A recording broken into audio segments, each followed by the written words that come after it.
Je, unamjua Mkristo wa kweli aliyeokoka akaamua kuacha dhambi zake alizozifanya? Mkristo wa kweli aliyeokoka akabatizwa kwa Roho Mtakatifu, akabatizwa kwa maji mengi na kufuata sheria za Yesu Kristo, vile vile sawasawa na maagizo ya Yesu Kristo. Ndivyo Mkristo wa kweli anatakiwa awe hivyo.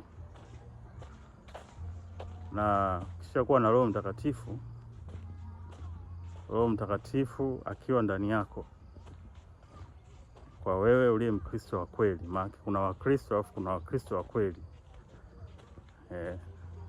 Kujiita tu Mkristo kwa sababu umezaliwa kwenye familia ambayo mtu anajiita ni Mkristo, bado hujakamilika. Mkristo wa kweli ni lazima kwanza awe ameokoka.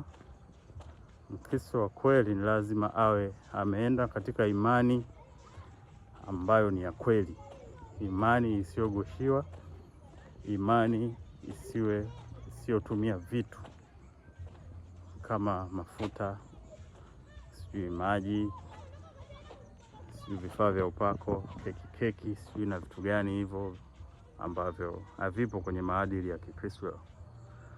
Mkristo wa kweli ni mtu ambaye anahoji, lazima ahoji.